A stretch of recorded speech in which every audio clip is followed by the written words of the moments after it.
We'll watch this for as long as the files verify. This is crazy right here.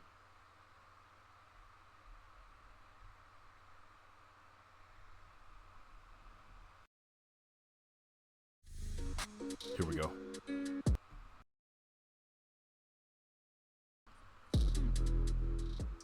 These are some of the most disturbing moments tied to the Avatar: The Last Airbender franchise, and as Oh, the video man. goes on, the people behind them go from obsessive fans to the disturbing truth behind the creators themselves. Noah Ringer was still a kid, living in Carrollton, Texas, when he got a phone call in 2008 that would change his life. Most of his life was spent practicing Taekwondo, and by the time he was in middle school, he had already earned a second-degree black belt and was competing in tournaments across Texas. His Taekwondo instructor saw a casting call from Paramount Pictures. They were searching for a young actor to play Aang in a live-action adaptation of Avatar: The Last Airbender, and since Noah was already a fan of the show, he immediately encouraged him to send in an audition tape. Now, Noah had no acting experience, but his martial arts background made the bending choreography look natural on camera. Okay, they sent us a few little lines that I could read and stuff like that, and we just kind of sent it in. About a month later, they called us back. We went to Philadelphia, where the movie was shot.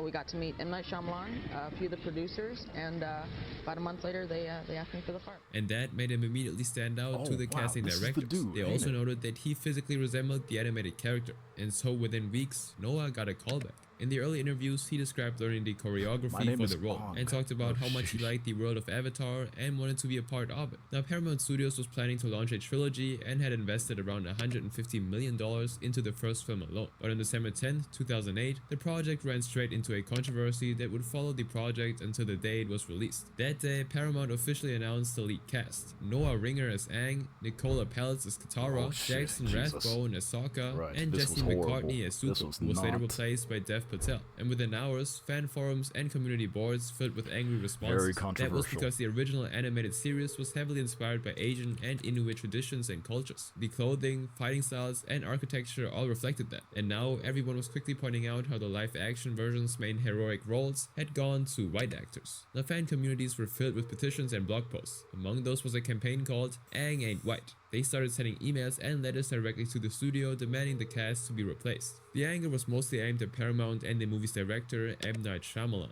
The protests and controversies were pushed into the mainstream media by a group called RaceBending.com, a fan-driven organization that challenged casting choices they saw as misrepresenting the actual source material, while carefully cataloging the updates as they came in. Now, to add fuel to the fire, in January 2009, Jackson, who was set to play Sokka, gave an interview where he told the audience to suspend disbelief about him playing the character. Now, this quote spread like wildfire across multiple forums, and calls to boycott the film started. Popular forums like Reddit, YouTube, Tumblr, and LiveJournal were filled with discussions and arguments for the next few months. So before a single scene was even shot, the film already had a reputation. Noah said almost nothing publicly. He was still in middle school and was filming his first Hollywood movie. And despite calls for boycott, production continued through 2009. The filming mostly took place in Greenland and Pennsylvania. Then on July 1st, 2010, when the movie finally released, the critics tore it apart within its opening weekend. They went after everything basically: the script, the pacing, the dialogue, and of course the changes to the source material. Fans of Avatar began clipping specific moments from the film and shared them on YouTube and other forums. These scenes mostly showed how far the adaptation had drifted from the animated series. Now, one phrase from the original show started appearing everywhere online: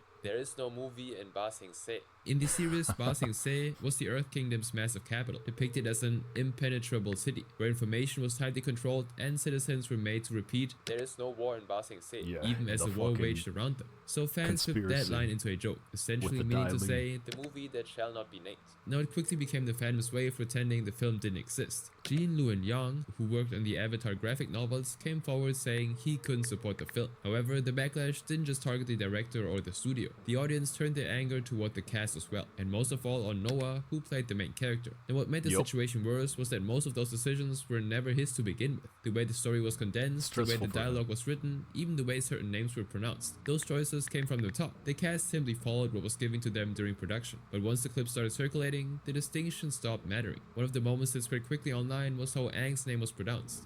"My name is Aang, and I'm the Avatar."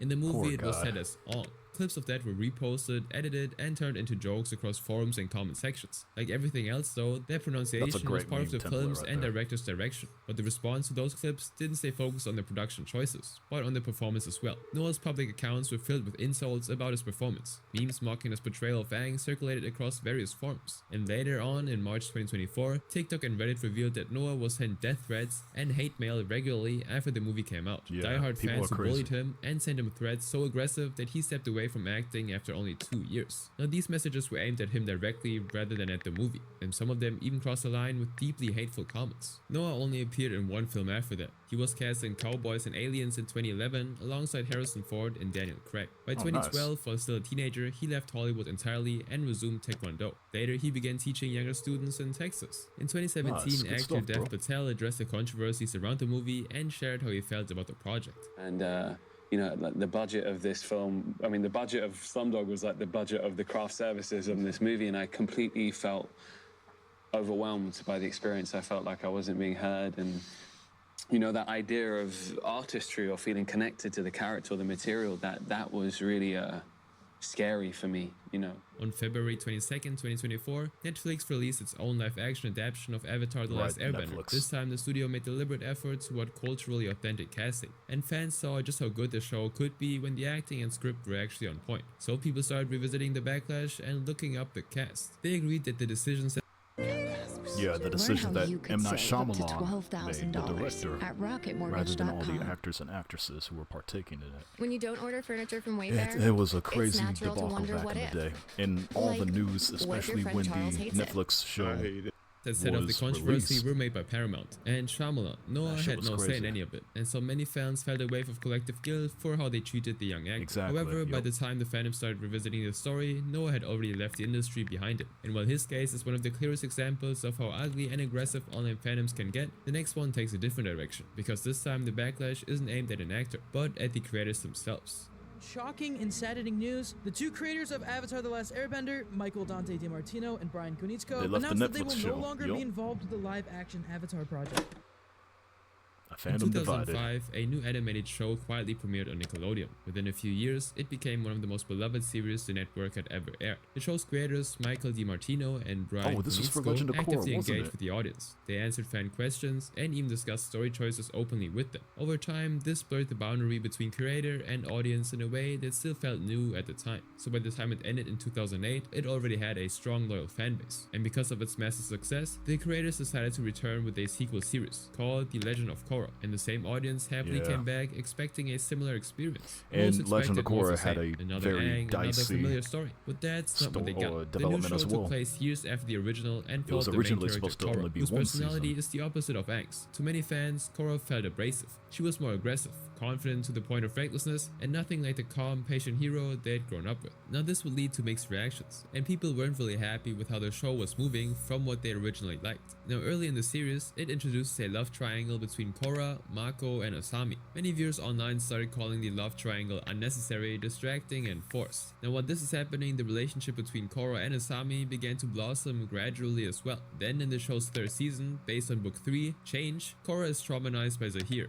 who poisons her with mercury, nearly killing her. Now she struggled through a long recovery that led to severe PTSD and was physically taxing for her. Now Asami is by her side during this time and supports her recovery. And during that, Korra writes letters, not to her friends, not to her family, only to Asami. Now fans were quick to notice these moments, and while these weren't presented as explicitly romantic moments, viewers began to interpret their relationship differently. Now a small group of people started discussing their relationship online, especially on Tumblr and Reddit.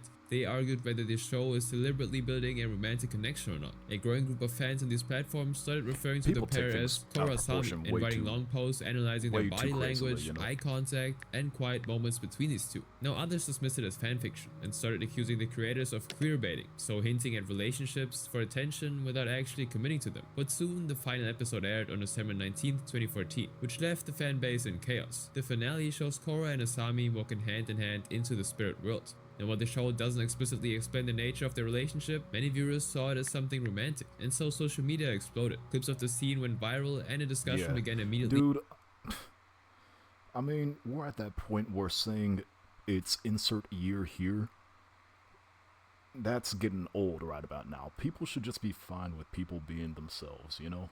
Who cares if two girls are dating each other? And I mean that in the most respectful way possible, you know? Like, oh shit, someone's queer, someone's gay. Who cares? Literally, be your best self. That's how I see it, you know? I'm happy that Korra and Asami are in a relationship, you know?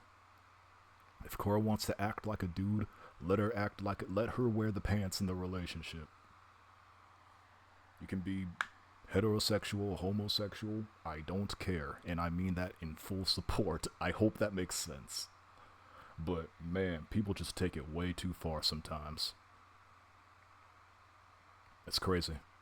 About the ending. Now, 2 days later, one of the show's creators, Michael DiMartino, posted a statement on Tumblr where he explained the idea behind the scene, writing, "Our intention with the last scene was to make it as clear as possible that yes, Korra and Asami have romantic feelings for each other." Now, the next day, the other one of the show's creators, Brian Konietzko, posted his own statement. "Korra Asami is canon. You can celebrate it, embrace it, accept it, get over it, but there's no denying it." And as soon as these statements went up, the discussion shifted from interpreting the scene to the decision itself, and arguments erupted across Reddit, Tumblr, and other forums. One user joined the discussion and said, "I think it felt forced because you have an LGBTQIA+ audience that be wanting to see two young non-fictional female characters get together and make out as a lesbian couple. I really think that was wrong for them to put that in a comic book if a child reads it." Now another one agreed, saying, 1,000%, it was shamelessly forced, feeling like nothing more than a now Disney-like attempt to be woke. Now as these discussions continued, some users reported receiving hostile messages because of their views and opinions. In one forum thread, a user described receiving death threats even though they weren't even attacking anyone, but just for simply saying that they didn't support the relationship. Now the user shared the fact that most of the supporters of the ship go to lengths of practically telling the rest of the fandom that if they don't believe in Kurosami, then they have no right to be a fan. Then continued, "Seriously, I had death threats given to me because I simply said I don't support Kurosami, or that I didn't see any hint of Kurosami." Now at the same time, fans of Kurosami were frustrated at Nickelodeon because the network had cut promotion for later seasons in 2014, pushed episodes online, and limited how explicitly the show could portray the relationship on screen. You know what's funny? Oh, I think that he just showed a picture of them. That's oh man, Tenzin's daughter and Kai, and they had so many different types of relationships going on in that show. They had Bolin and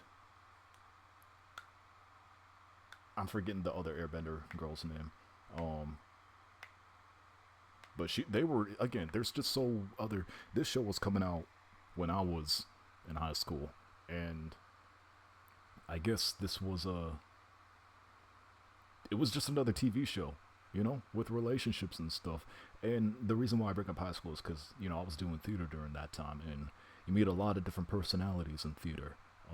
Some people just happen to be queer, some people just happen to be gay. Who cares, you know? I was walking out of rehearsals once and I saw one of my friends who I grew up with throughout, I met her in middle school, but then I saw her holding hands with another girl who I did theater with. I'm like, oh shit, congrats you two.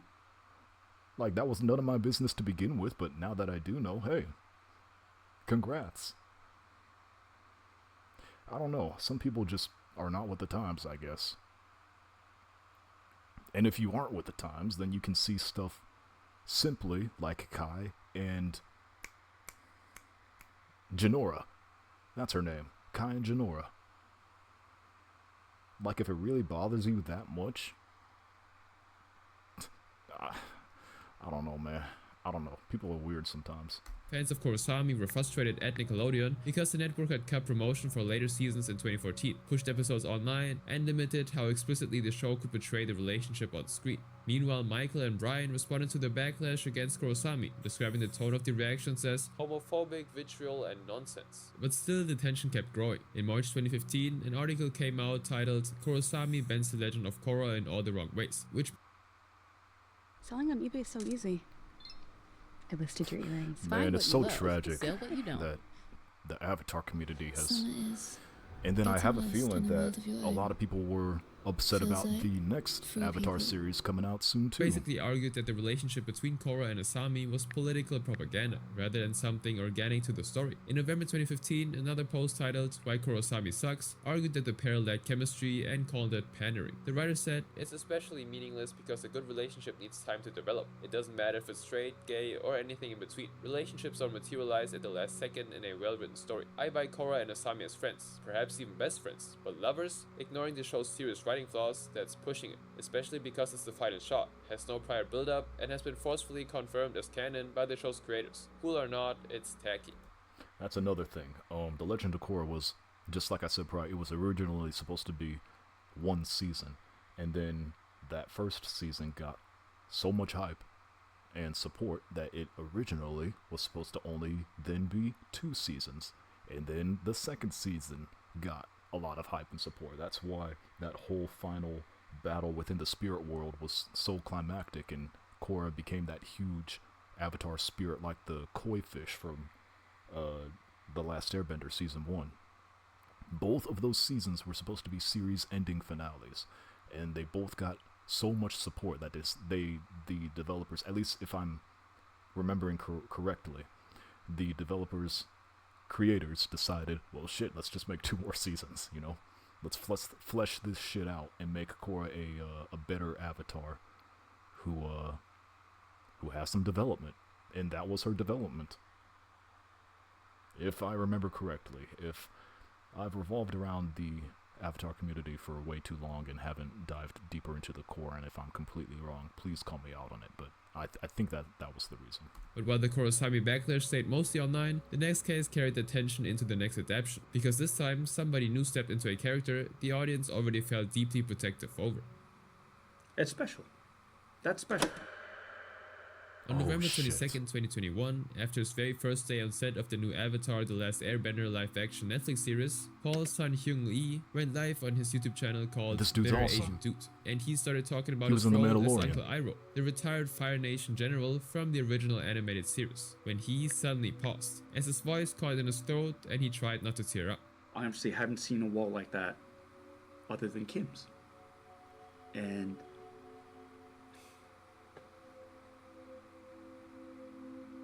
it's special. That's special. You see, back in the middle of 2021, Paul had auditioned for an acting project called The Blue Dawn. What he didn't know was that Netflix had basically used his code name to keep their new project a secret, and nothing in the audition material pointed to the fact that it was about an Avatar live-action adaptation. He thought he was auditioning for a character in a basketball-themed project for a coach named Howard, so he simply went through the process, sent in the audition tape, and moved on. Then on November 16th, 2021, Netflix made the announcement that Paul was going to play Iroh, alongside others like Daniel Kim as Ozai, the main villain, who was also Iroh's younger brother.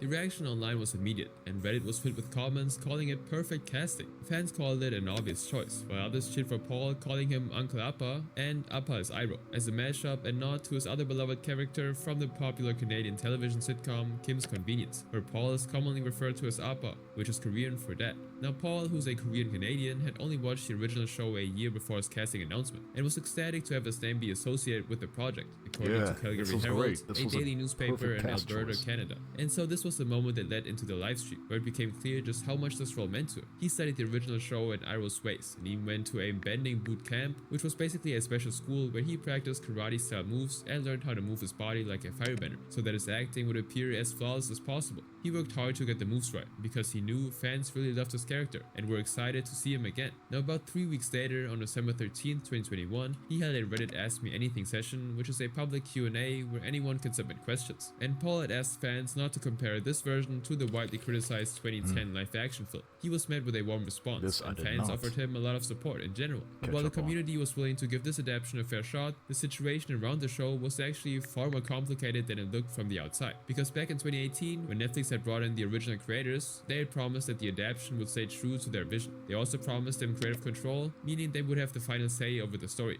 characters, and the direction of the show. And this was how Netflix sold the project to the audience, and people were willing to trust it. But 2 years later, in August 2020, both creators actually walked away from their own creation in a joint statement. Michael and Brian said the project had moved in a direction they were no longer able to support, and that they couldn't continue. The statement by Michael said the following: "When Brian and I signed in on the project in 2018, we were hired as executive producers and showrunners. In a joint announcement for the series, Netflix said it was committed to honoring our vision for this retelling and to supporting us on creating the series, and we expressed how excited we were for the opportunity to be at the helm. Unfortunately, things did not go as we had planned. Look, things happen. Productions are challenging. Unforeseen events arise. Plans have to change. And when those things have happened at other points during my career, I try to be like an air nomad and adapt. I do my best to go with the flow, no matter what obstacles put in my way. But even an air nomad knows when it's time to cut their losses and move on." Now, Michael ended his statement with a nod to Uncle Iroh, turning the beloved character's words into a guiding question for his own life. Then, in late January 2024, just weeks before the show's release, articles from Collider and Den of Geek, which are two popular entertainment news websites, began highlighting the major changes made to the show's timeline and story structure. They noted the removal of the one-year deadline tied to Zozan's Comet, which was a celestial event that would dramatically supercharge the Fire Nation's ability to wage war, and that basically gave Aang a clear ticking clock. On top of that, Aang's reason for leaving the Air Temple was rewritten. In the original, he ran away because he was scared and overwhelmed by the responsibility of being the Avatar, which basically shaped his entire early character arc. And storylines like the Forest Spirit Hey Bai and the Blue Spirit Vigilante arc, which were originally separate episodes that explored different parts of the world and characters, were also merged together instead of being given time to breathe. Now, fans started worrying about what this meant for the character arcs, especially Iroh's, because his emotional depth in the original depended on slow pacing and careful development. Now, Reddit threads questioned whether the story was being condensed too much, while people on X accused the show of ruining canon, which means changing the original story and its established rules. Someone said, "Watched all 8 episodes, and Netflix Avatar adaptation completely missed the mark." Everybody knows that the place to find a place is Apartments.com. It's so unfortunate, dude. Try Nature Made, the #1 pharmacist recommended vitamin and supplement brand. For me. Another added, character development mostly ruined, storyline and lore. I just don't have anything else to say. It's sad. 80% dialogue is exposition. Now, as the audience spiraled, the series finally premiered on February 22nd, 2024. And I know a lot of the people reviews actually did singled enjoy out Paul's this show performance as one of the strongest parts of the show, and they especially loved how he captured Iroh's spirit. But the overall response to the writing and pacing was mixed at best. One user on Reddit said, "Love the casting choice, but I think he was let down by the directing and writing, which often made him come across kinda awkward/stiff." And some started calling it an outright failure, while others started picking apart what had gone wrong in this adaptation, and mostly blamed the writing and said it tanked the characters. It's a huge honor to be able to do something like this, right? Because this is a franchise that has had is deserving, I think, of an adaptation. It's a big responsibility, first of all, because it is a beloved series, and we wanted to do right by it and remain respectful to the source material and keep the fans happy, but at the same time not do a one-for-one sort of adaptation. Then on March 2nd, 2024, Paul went on a podcast to address the question fans had been asking before the series premiere. Would Iroh have his distinctive original voice? The answer to that was no, and many fans were pissed about it. And so in the podcast, Paul explained that he didn't want to mimic the voice of Mako Iwamatsu, the actor who had originally voiced Iroh in the animated series. He said, "That would have been foolish and disrespectful. My job was to bring depth, humor, and love to make him a three-dimensional living being." But still, many people felt like Paul's voice acting was a horrible betrayal of Iroh, and Paul decided to address the negativity directly in an interview on March 19, 2024. He said, "The internet can be a horrible place sometimes, and people can say super horribly hurtful things. I think they forget that they're talking about people, real people." But while most of the backlash stayed around long-term figures in the franchise, the next case started even earlier. This time the reaction began before the show was even released, based only on how someone looked. I mean, it was so daunting when I heard that I got cast as the part, because I knew that I didn't look like that. On February 20th, 2024, just 2 days before the premiere of the new Avatar The Last Airbender, Elizabeth Yu, the actress who played Azula, said something during an interview that stuck with many fans. "I think anybody playing this part would have gotten some kind of backlash. Because I knew that I didn't look like that." To understand why she said that, you have to go back 8 months to June 17, 2023, when Netflix released the first official images from the new Avatar The Last Airbender series, giving fans their first real look at the cast fully in costume. Up until that point, most of the discussion around the show had been about whether or not the adaptation would even work at all, because people were worried that it would repeat the mistakes of the highly criticized 2010 live-action film, and they started asking why the original Avatar creators had left the Netflix project and what changes had been made to the story. But as soon as those images went live, the focus took a turn and shifted to Elizabeth. Now people started commenting about small differences at first, like how different Elizabeth and Azula's facial structures are, about the costume design, and some other threads called her too young for the role. However, it stayed within what you would expect from any adaptation discussion. And then, about 5 months later, on November 9th, 2023, the full trailer for the adaptation dropped, and the tone shifted sharply. Clips from the trailer started getting reposted across X and Reddit, and instead of breaking down the scenes, people started pausing on specific frames and specific actors. And out of everyone in the trailer, it was Elizabeth whose scenes got picked apart the most, because people argued on X that they didn't think Elizabeth looked evil enough for the role, and Reddit posts appeared with titles like, "Is anyone else disappointed with the casting choice for Azula in the live action?" Now commenters pointed out that her jawline wasn't sharp enough, and her face felt too soft for the character. Now at this point, the show hadn't even been released yet, and the conversation was already moving away from the performance entirely. And soon afterwards, edited images began appearing all over the internet, and most of them altered her face to look thinner. The phrase "Fat Azula" started showing up in captions and comment sections, first as a joke, and then as a label people kept repeating, and it didn't stay limited to her. Talia Tran, who played Mai, Azula's quiet and sharp-tongued ally in the original show, started receiving similar comments, as people online began comparing her body to the animated characters. One post pointed out that the animated Mai was designed to look taller and thin, with long legs, a long neck, and outfits that made her look even more vertical. Then the same post noted that the actress who played her was 4'11", while the actress playing Azula was 5'5", and the actress playing Ty Lee, Momonda Tamada, was 5 foot. Now the conclusion that post drew was that the casting had gotten it completely wrong, because the real actress was, in their words, short and round. Now Momona Tamada, who played Ty Lee, the acrobatic and cheerful member of Azula's group, faced the same pattern. Users on Reddit were calling all of these actors fat, using a mocking nickname, Heartbenders, because they felt the characters had rounder faces than the cartoon characters. On TikTok, people were referring to Azula's whole group, meaning all 3 actresses together. I have no idea how women do it. Just being a woman, you know. Massive respect. If I ever get fucking married, you know what I mean? My wife, I don't know how she does it. Yet I would support her every single step, because goddamn, it is crazy to be a woman and online these days. And to see this kind of shit.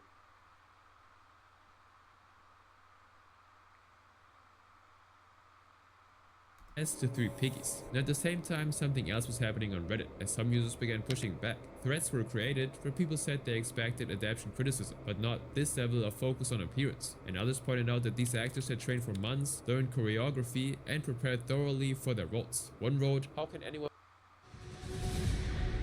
Bro, we are in the middle of a fucking controversy. GoPro. When you don't order God damn, furniture dude, from that's Wayfair, upsetting. it's natural to wonder what if. Like, what if it doesn't fit the space? Wouldn't be a fan of ATLA and say such awful things about 2 young girls. Another said, "I completely agree that calling them fat or ugly is cruel and unwarranted. People are allowed to be unhappy with the casting based on the look of the character, but resorting to name calling and shaming the actors themselves is not the way to voice those opinions." But that conversation was largely drowned out. Then on February 22nd, 2024, the show was released, and instead of the discussion resetting now that people could actually watch their performances, the same discussion continued on a much larger scale, with people calling their portrayal jarring. One comment read, "They show you a short, chubby girl with a round face and tell you she's supposed to be the most dangerous firebender." Elizabeth addressed the reaction directly in interviews and explained that she was aware of the comments being made about her appearance and performance. She also said that she was largely unfazed by the backlash and was more concerned about what her sisters would think of her. "The idea that my little sisters are going to be able to watch TV and movies, and the likelihood of them getting to see someone that looks like them is so much higher. It's such a win. It's so healing to know that we're creating an industry where little girls, little anyones, can feel like that." As for the criticism, you know, I never and stick with me on this. I never understood that sentiment of seeing someone who looks like you on screen until I watched Static Shock, and I'm like, you know what? It is kind of cool seeing a black superhero. That's all I'll say about that. Okay. Like, it is kind of cool seeing someone who looks like you kick some major ass. But I still like every superhero, no matter what they look like, no matter the pigment in their skin. So, this is just again, taking it way too fucking far, dude. She said, "I am a hit with the kids. I think anybody playing this part would have gotten some kind of backlash." At Dallas Fan Expo in June 2024, Elizabeth addressed the backlash again in front of a live audience. "I knew that I didn't look like that. I knew that me, myself, I had the baby face. I'm very, like, I feel like I'm very approachable. Oh, absolutely. And you know, I felt like there was something very interesting in that. Horrible. She explained that her features were part of who she was, and that playing a character like Azula without changing that still mattered. But while this case slowly built up from small comparisons into something larger, the next case didn't start with fans at all, because this time the story started with people coming forward and speaking up, sharing allegations about what had been happening behind the scenes. He's the CEO of Wonderstorm, but nothing happened. It wasn't like Netflix was like, oh, God, ew, you're being accused of harassment in the workplace, we're gonna pull season 3. What? If Avatar The Last Airbender ever made you pause mid-episode and think that the writing hit harder than it should, you were already seeing Aaron Ehasz at work, even if you didn't know his name. He helped shape some of the most memorable arcs in the series, including those of Azula, Zuko, and Katara. Those are moments people still talk about, even though the show ended a long time ago. And that reputation is why Aaron has built so much trust with the audience and the industry. In 2016, Aaron co-founded Wonderstorm Studios, a multimedia entertainment studio, and played a central role in developing The Dragon Prince, an animated fantasy series on Netflix that ran for 7 seasons. So on the surface, his reputation looked solid, but behind the scenes, people who had actually worked with him were walking away with a different experience. One of these people was Danica Harrod, who worked at Wonderstorm as the head of the community department, a role focused on managing fan engagement, social media, and public-facing communication for the studio, until she left in June 2019. And on the 6th of December of the same year, Danica came forward with a statement on Twitter, where she described a consistent pattern and how she had been treated inside the company. In meetings, she raised ideas, particularly around female characters and LGBTQ+ representation, and she would also bring up broader narrative direction, and all those ideas would often be simply ignored. But when someone else raised the same points, they got acknowledged. She also said that rumors about her were spreading internally at the workplace, which were affecting how others perceived her and how that reduced her ability to contribute meaningfully to Wonderstorm's projects. Danica also explained how she managed Aaron's schedules, emails, and reminders, and how she was basically treated like a personal assistant rather than being allowed to do her actual work, and how she had to do what she called babysitting duties at work, when she'd be left to look after Aaron's children at the office without being asked. Now she shared on Twitter, "I feel like that generally shows a lack of care or respect that company, especially Aaron, has for women and its employees in general. It was scary sometimes." And within hours of Danica's thread, Lulu Jonas, another former employee of Wonderstorm who was a writer's assistant, responded by supporting her claims. Lulu wrote, "Everything Danica said is 100% true, and she's not even scraping the top of the pile." Lulu described feeling talked over, dismissed, and emotionally drained by the environment, and made it clear that her decision to leave Wonderstorm was tied directly to those experiences. Now there were 2 employees from the same company describing similar issues, but then a third account appeared, and it came from a completely different time and place. Deandra Lasrado had worked with Aaron at Riot Games, the video game company behind League of Legends, in 2012, 7 years before Danica's threat. She was hired as an editor, but according to her, the role quickly shifted away from what she had originally been brought in to do. Deandra, just like Danica, shared that she was asked to manage schedules, remind Aaron about his meetings, and even take calls while she was driving. She claimed her editing work was undermined, and her decisions would be opened up for group discussion, and she even recalled being told that her actual job of being an editor shouldn't interfere with the personal assistant duties that she was doing for Aaron instead. And Deandra said that she had been promised a full-time position, but was fired without a clear explanation. She said that in the meeting where it happened, Aaron avoided eye contact the entire time. She later said that Aaron had promised her that he would get her more work through a LinkedIn recommendation, and he kept sending messages to her even after her termination, including drunk texts weeks later from the Austin Game Developers Conference, which is a major annual the sweet sound of selling and earning on vintage. It just gets even worse. Don't wear it, sell it.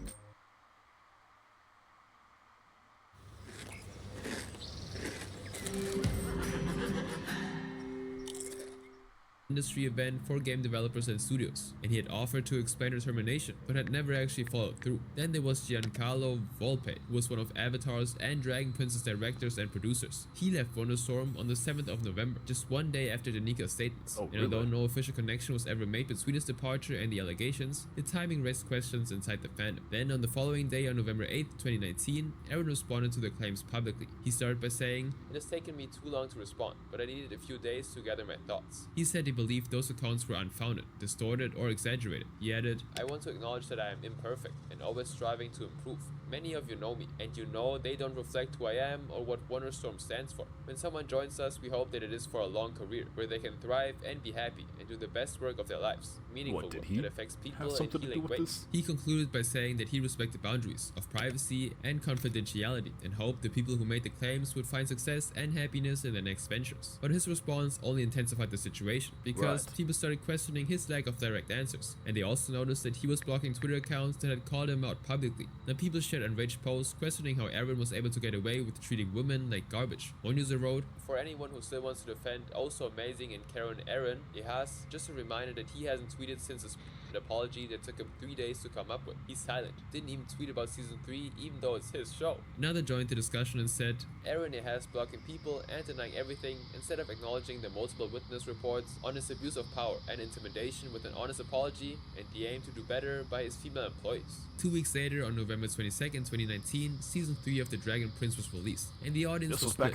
with some users choosing not to watch the show entirely. But despite all that, no final statement came from the company, and the situation was never really settled. And while the show continued for another 4 seasons, until 5 years later, in December 2024, the allegations never fully went away. After that, the situation slowly disappeared though from official discussion, but not from public memory. Aaron has stayed on as a co-creator and showrunner of The Dragon Prince, and Wonderstorm publicly stood by him throughout the controversy. Justin Richmond, one of the studio's co-founders, told Inverse, an online entertainment and pop culture publication, that Wonderstorm fully supported Aaron.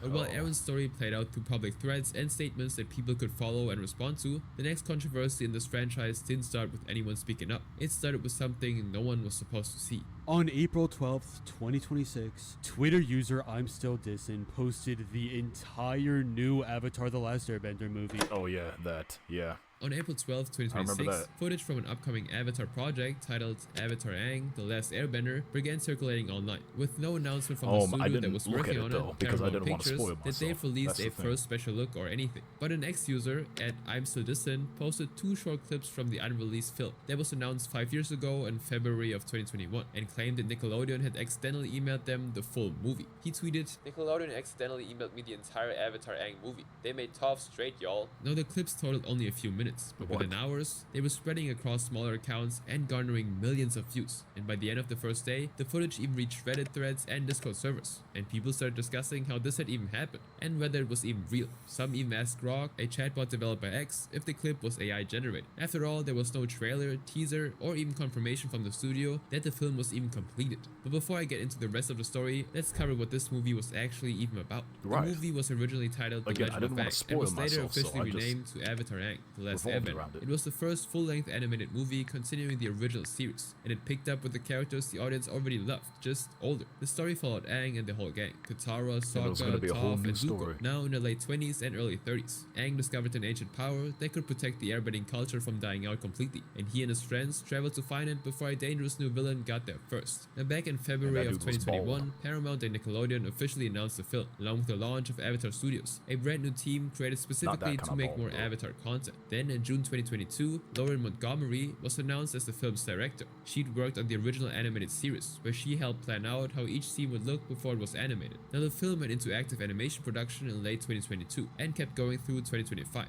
Then, 4 months before the leak, on December 23rd, 2025, Paramount made a big call and cancelled the theatrical release entirely and moved the release to Paramount Plus, the studio's own streaming platform, as part of a broader strategy to make it the central hub for the Avatar franchise. Now that decision already frustrated a large portion of the fanbase, who had been expecting a theatrical experience. They had even started a petition on the 23rd December of 2025, the very day Paramount announced the release change, on change.org, the world's largest online petition platform, demanding the movie to be released in theaters as it was originally intended. Now the petition received over 98,000 signatures. One person who signed the petition even said, "Avatar The Last Airbender is such a unique and beautiful universe that deserves to be seen. The work and thought behind the movie should be appreciated by everyone, and the animators deserve recognition on the big screen." Now the people shared how they were already upset when the 2010 movie changed so much about the show they loved. They felt like Team Avatar deserved a real movie made by the original creators, and many fans who grew up with the show would be excited to watch it in theaters. So when the footage started spreading, some people used their frustration to justify watching it. The next day on April 13th, more users reported seeing additional scenes, while some claimed that the full movie was already making the rounds online through private links on X and 4chan, which is an anonymous online message board where users post pictures and text without needing an account. Now Paramount used legal ownership warnings to force websites to remove the links. These warnings made platforms like X, Reddit, and 4chan delete the videos because the movie belonged to Paramount, and only they had the legal right to share it. But it didn't slow things down much. As more clips appeared, spread, and disappeared, the more versions showed up somewhere else. And with each takedown, more people became convinced that the footage was real, and reactions on Reddit and other forums split almost immediately. One user wrote, "It sucks for the creators, but it looks awesome." The next day on April 14, Julia Schroell, an animator who worked on the Avatar Aang: The Last Airbender film, addressed the leak in a thread, and made it clear that the issue wasn't just that the content was out.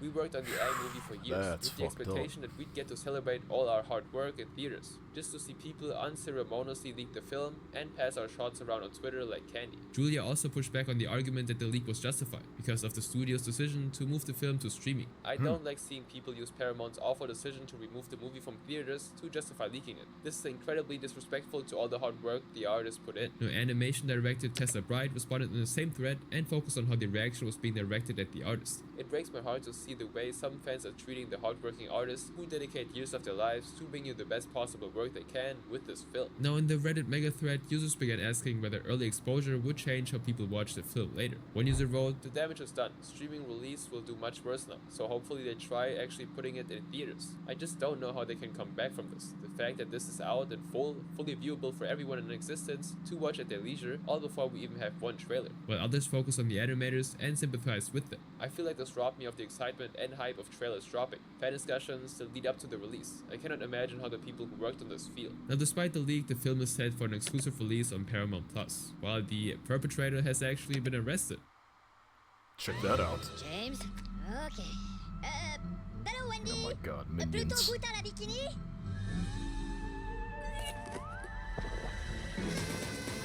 Is there anything more, or was that the end of the video? Minions and Monsters, only in theaters July 1st.